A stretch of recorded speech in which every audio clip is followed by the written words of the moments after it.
Good evening friends. రేపు Nifty, bank నిఫ్టీలు ఏ విధంగా మార్కెట్లో ఏ రంగులు చూపిస్తాయో ఈరోజు మనం డిస్కస్ చేసుకున్నట్లుగానే జరిగిందా మార్కెట్ లేదా అసలు ఏం జరిగింది అన్నది ఒకసారి చూద్దాం. నిన్న మనం డిస్కషన్ చేసిన వీక్లీ అనాలిసిస్ చేసేటప్పుడు ఆల్మోస్ట్ నేను చెప్పింది ఏంటంటే, మనకు కనుక మార్కెట్ ఒకవేళ గ్యాప్ అప్ ఓపెన్ అయితే గ్యాప్ అప్ తర్వాత అది పైకి వెళ్ళిపోయే ఛాన్సెస్ ఉంది అనుకున్నాము, లేదా కిందకైతే కొంచెం కష్టం అనుకున్నాం. అదే జరిగింది. పైకైతే వెళ్ళింది కానీ సస్టైన్ కాలేగా మరలా అదే 23,800 దగ్గర నుంచి రివర్స్ రావడం జరిగింది. 23,850 ఇది ఒక రెసిస్టెన్స్ కదా చెప్పాను నిన్న.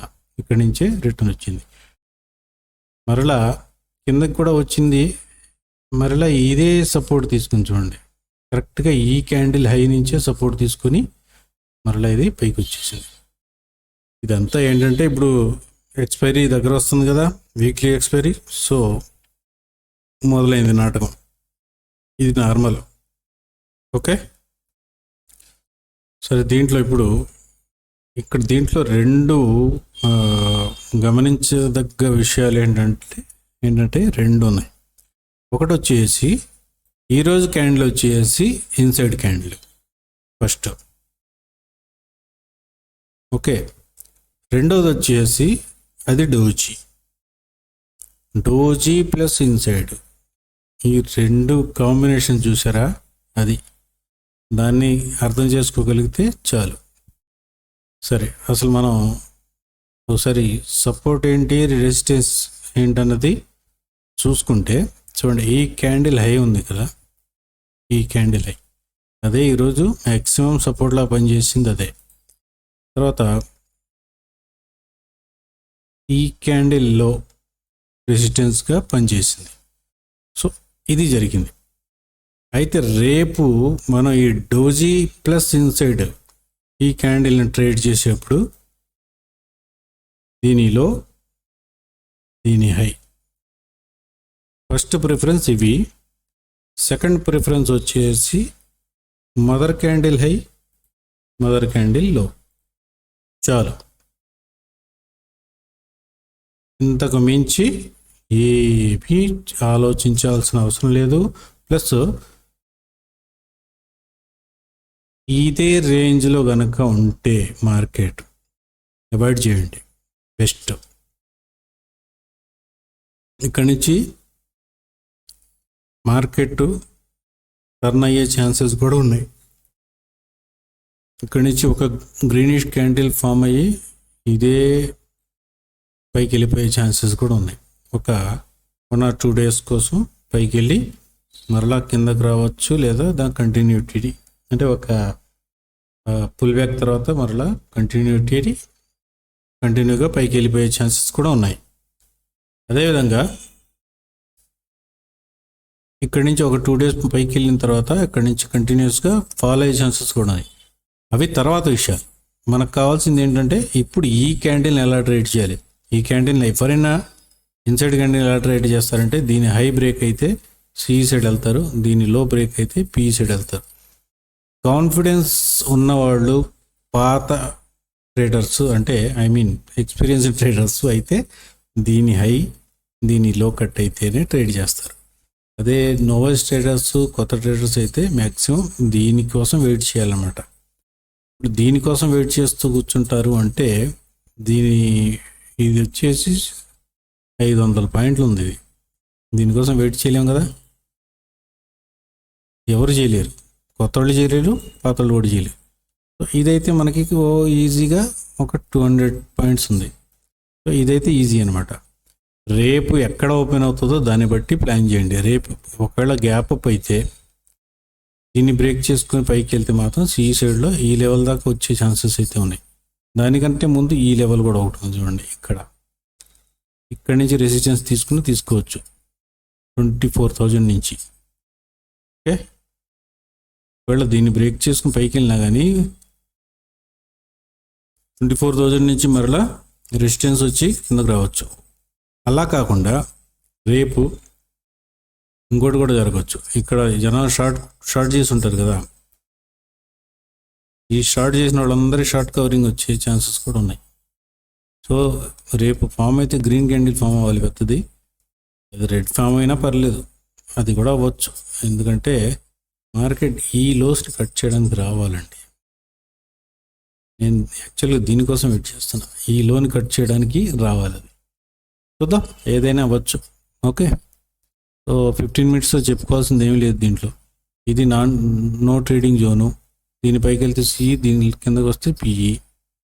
ఇంకా 15 మినిట్స్లో ఒకసారి చూద్దాం ఎందుకని మంచిది.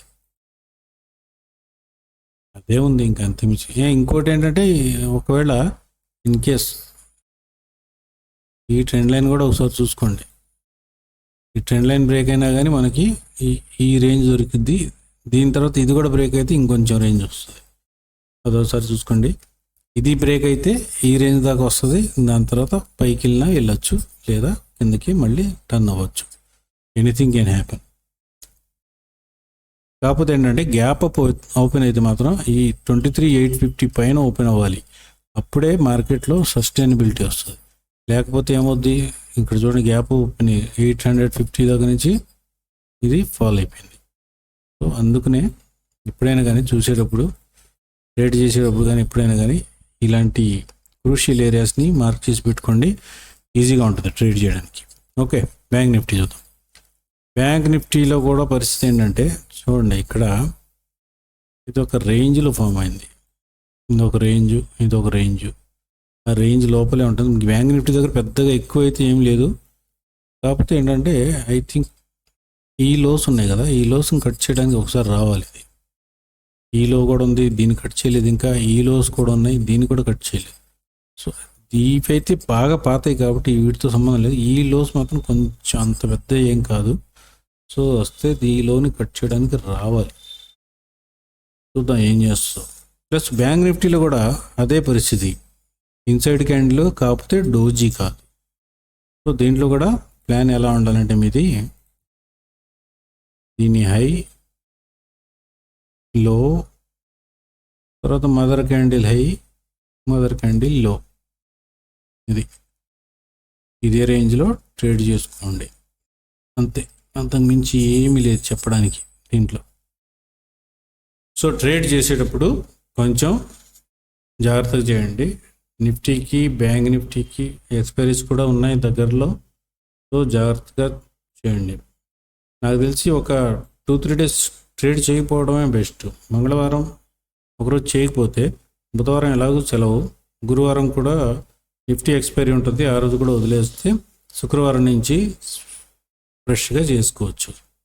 ఆలోచించండి దాని గురించి ఒకసారి. ఓకే, అది తర్వాత ట్రేడ్స్ చూస్తే నిఫ్టీలో 925, 930కి స్పెషల్ క్యాండిల్స్ ఫామ్ అయినాయి, లెవెల్స్ డ్రా చేసుకున్నాం, అన్నీ చేసాం. సిఈపి చార్ట్లు కూడా లేఅవుట్ చేసుకున్నాం. 23,750 23,750 పిఈ. దీంట్లో స్పెషల్ క్యాండిల్ వచ్చేసి 940కి దొరికింది. దొరికిన తర్వాత మనకి ఇది చూడండి, ఇటు ఒక్కటి కూడా ట్రేడ్ ఇటు యాక్టివేట్ అవ్వలేదు, బట్ ఇక్కడ యాక్టివేట్ అయింది 10.5కి. ఇక్కడ అయిన తర్వాత ఇక్కడ బై చేస్తే ఇది మ్యాక్సిమం వచ్చేసి 200 to 204 ఇక్కడ దాకా వెళ్ళింది. అంటే ఓ 50 పాయింట్లు వచ్చినాయి. 154 దగ్గర బై చేస్తే 200 204 మ్యాక్సిమం. 50 పాయింట్స్ చేసుకోండి. దాని తర్వాత డికే, మొత్తం డికే అయిపోయింది. చూడండి ఇక్కడ నాకు తెలిసి 2 గంటల తర్వాత అంతా డికేనే జరిగింది.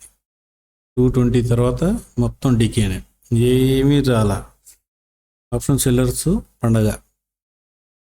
తర్వాత ఇక్కడ వచ్చేసి మనకి ఫుట్ సైడ్ వచ్చేసి 130కి ఒకటి యాక్టివేట్ అయింది, బట్ ఇదే చెప్తున్నాగా డికే అవ్వడంతో మనకి ఇక్కడ స్టాప్ లాస్ తీసుకోలేదు, టైం అయిపోతుంది, టైం డికే అయిపోయింది. టైం డికే, టైం ఎస్ఎల్ కూడా అంటారు దీన్ని. టైంని బట్టి మనం ఎస్ఎల్ తీసేసుకున్నాం. అది ఎందుకంటే చార్ట్ ప్రకారం ఎక్కడ ఎస్ఎల్ కొట్టలేదు, అయినప్పటికీ టైం అయిపోతుంది కాబట్టి ఎస్ఎల్ తీసుకున్నాం. ఒక ఎస్ఎల్ ఒక ట్రేడ్ నిఫ్టీలో. బ్యాంక్ నిఫ్టీలో అయితే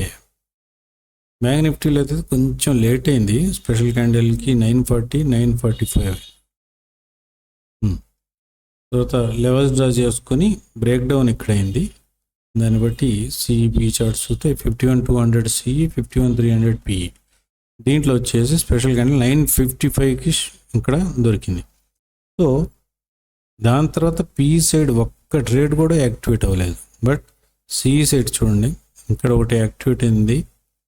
మనకి బయింగ్ ప్రైస్ వచ్చేసి 275 దగ్గర ఇక్కడ యాక్టివేట్ అవ్వడం, అది కాస్త మనకి ఎంత 350 దాకా వెళ్ళింది. 275 నుంచి 350, 70 పాయింట్స్, అంతకన్నా ఎక్కువ రాలేదు.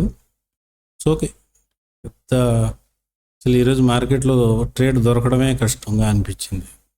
ఓకే, దాని తర్వాత దీంట్లో కూడా డీకే అయింది, పీ సైడ్ కూడా డీకే అయింది, మొత్తం డీకేనే, ఏమీ లేవు.